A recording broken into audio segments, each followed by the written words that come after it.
안녕하세요. 저는 군대를 갓 제대하였고 남들과 마찬가지로 평범한 일반인 20대 후반의 남자입니다. 특별하게 다른 거라고 한다면 제 엄마는 엄청 젊어요. 21살에 저를 낳았다고 들었습니다. 요즘은 평균 30대에 결혼한다고 치면 저는 정말 일찍 태어난 거였죠. 그리고 우리 아버지는 저와 제 엄마와 같이 살지 않았습니다. 그냥 결론부터 말씀을 드리자면 아버지에게는 부인이 셋이나 있으셨거든요. 저희 집안이 아들이 무척 귀한 집입니다. 아버지는 본처와 둘째 부인에게서 딸을 6이나 낳았고 나는 셋째 부인의 아들입니다. 아버지는 돈이 무척 많은 사람이고 부인들에게 집을 한 채씩 사주어 그 집에서 아버지의 자녀들이 살고 있습니다. 그것도 새 집이 나란히 있고 우리 엄마는 아버지의 부인들 중에서 제일 어리고 피부톤이 제일 하얗습니다. 아버지는 일주일에 3번은 오셨습니다. 아버지는 키가 184cm입니다. 게다가 남성미도 넘치셨었죠. 엄마는 아버지의 방문을 준비하는 낙으로 살고 있는 듯 했어요. 아버지가 좋아하시는 음식, 아버지가 좋아하는 음악을 틀어놓고 아버지만 기다렸으니까요. 아버지는 유일한 아들인 나에게 교육비를 아끼지 않으셨고 나는 열심히 공부를 해서 엄마와 아버지에게 인정받는 낙으로 살았습니다.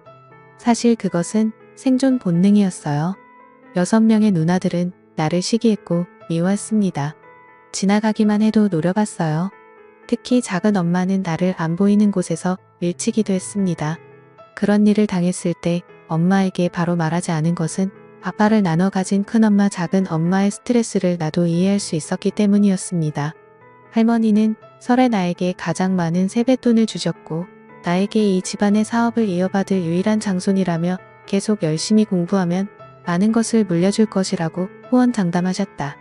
그때 누나들의 표정을 잊을 수 없어요. 자기들이 물려받을 재산을 저 어린 놈에게 준다고 하며 도끼에 찬 그 눈빛을 말입니다. 그 당시 유일하게 웃고 있었던 사람은 아버지와 점고 예쁜 내 엄마뿐이었어요. 아버지는 올수 금요일에 우리 집에 오셨고 기분 좋게 저녁 식사를 한 후 나에게 일찍 자라고 했습니다. 나는 두 분이 뭘 하려고 하는지 다 알고 있음에도 불구하고 아버지의 말을 들어줄 수밖에 없었어요. 아버지는 엄마에게 젊은 부인과 일을 치르니 젊어져서 좋다며 매일 와서 같이 살고 싶은데 조강 지쳐버리면 벌 받는다고 미안하다며 엄마의 머리를 쓰다듬고 가셨습니다. 나는 엄마 옆에서 곤히 잠든 척했고 아버지는 매번 내가 잘 자는지 확인했습니다. 엄마는 쟤는 한번 잠들면 옆에서 대포를 쏴도 못 들어요 라고 했습니다. 사실은 그렇지 않았어요. 그냥 잠든 척하고 있었을 뿐이었죠. 엄마는 나를 잘 키워서 아버지 사랑을 독차지함과 동시에 아버지 재산을 많이 차지할 생각을 하고 있었어요. 너무 속 보이는 엄마가 여우 같다고 생각했지만 한편으로는 그런 의지를 가지고 사는 젊은 엄마가 안 돼 보이기도 했습니다. 그러던 어느 날 엄마와 아버지가 드라이브를 하다가 교통사고가 났습니다. 엄마는 크게 다쳐서 요양병원에서 살고 계신 지 벌써 8년이나 되었던 거죠. 아버지는 운이 좋아 몇 주간 입원 치료를 받고 퇴짜하셨습니다. 나는 엄마가 없어 큰엄마의 도움을 받아 끼니를 해결했고 아버지는 그런 나를 더 안쓰럽게 여겼어요. 큰엄마에 대해 설명하자면 딱 봐도 맏며느리감입니다. 퉁퉁한 몸매에 넙대대한 얼굴 호탕한 성격의 소유자이십니다. 딸넷을 낳고 아버지의 본처라는 지위를 이용해 명절 때 작은 부인들에게 일을 시키고 나중에 용돈을 몰래 주기도 했어요. 당근과 채찍을 적절하게 쓸 줄 아는 스타일이었지요. 게다가 내가 미울 텐데 나에게 늘 친절했습니다. 누가 보지 않아도 늘 한결같이 대해주었고 큰엄마가 만들어주신 고소한 잡채 오이소박이는 정말 일품이었어요.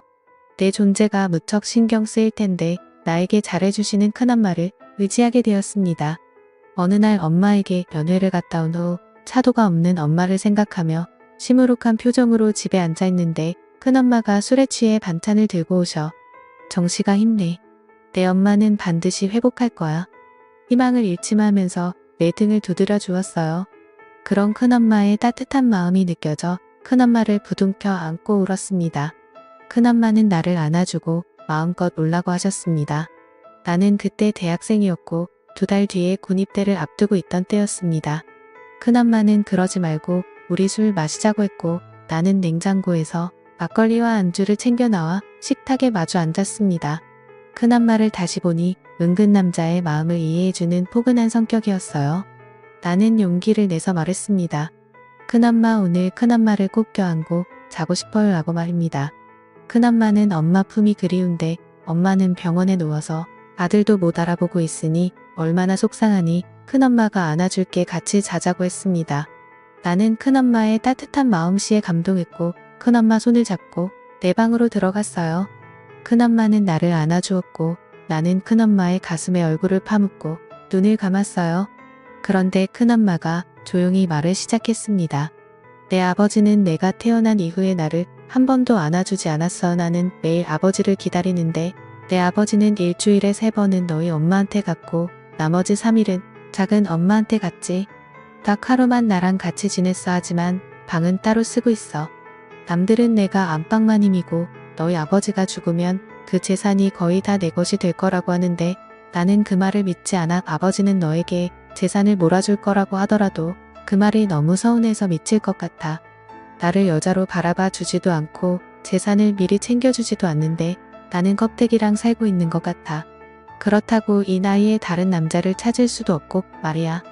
나라는 사람 하나를 놓고 봐도 참 안타까운 태생이지만 둘째 부인, 셋째 부인을 들여 자식 셋을 더 낳은 꼴을 보고 사는 큰엄마도 참 딱해 보였습니다. 더군다나 남편에게 여자로서 존중받지 못하는 것을 보니 큰엄마가 많이 외로웠을 거라는 생각이 들었어요. 큰엄마는 나를 꽉 안아주면서 한 번만 자기를 도와달라고 말했습니다. 오죽하면 나에게 그런 말을 하겠는가. 나는 30살이나 차이가 나는 큰엄마를 위로해주고 싶었습니다. 결국 저는 큰엄마의 부탁을 들어주게 되었죠. 처음에는 잘 몰랐지만 나와 은근 잘 맞는 것 같았어요. 이후 큰엄마는 내게 정말 고맙다고 말하면서 수표 2장을 쥐어주고 집으로 돌아갔습니다. 큰엄마의 한 맺힌 인생을 생각해보니 가엾기도 했고 중년 부인의 매력을 알게 되니 만감이 교차했습니다. 큰엄마는 그날 이후로 반찬을 갖다 준다는 핑계로 우리 집에 자주 왔고 내가 좋아하는 막걸리도 준비해서 말입니다. 우리는 만날 때마다 즐겁게 시간을 보냈고 큰엄마는 점점 화색이 돌기 시작했습니다. 아버지는 큰엄마에게 요즘 즐거운 일 있냐고 물었다고 했어요. 큰엄마는 당신 같은 바람둥이는 알 필요 없다고 했다 합니다. 나는 귀여운 우리 큰엄마에게 오랫동안 비밀 남자친구가 되어주기로 결심했습니다. 그리고 나는 군에 입대했습니다. 어느 날 큰엄마가 면회를 왔어요. 엄마는 여전히 의식을 못 찾는 상태라고 하네요. 그리고 맛있는 음식을 잔뜩 사주시고 돌아갔습니다. 큰엄마의 면회에는 여러 번 이어졌고 나는 제대를 하게 되었습니다. 큰엄마는 대놓고 우리 집에서 잠을 자고 갑니다. 아버지는 그런 큰엄마의 행실을 눈치채는 것 같았지만 큰엄마는 술 마시다가 취해서 잠이 들었다고 발뺌을 합니다. 큰엄마는 자신이 관리를 잘하는지 점점 젊어지는 것 같고 살도 빠지더군요. 그런 노력하는 모습에 큰엄마가 너무 예쁘고 좋아서 큰엄마를 외면하지 못하고 있습니다. 이런 내가 잘못하고 있는 것이라면 벌은 나중에 받겠습니다. 하지만 큰엄마를 외면할 수는 없습니다. 아버지는 사람은 늘 돕고 살아야 한다고 하셨으니 나중에 우리의 사이가 들키게 되면 이게 다 아버지 때문이라고 되들어 볼 생각입니다. 제가 잘못된 행동을 저지르고 있는 걸까요? 현명한 여러분들의 답변을 부탁드리겠습니다. 오늘의 사연은 여기까지입니다. 감사합니다.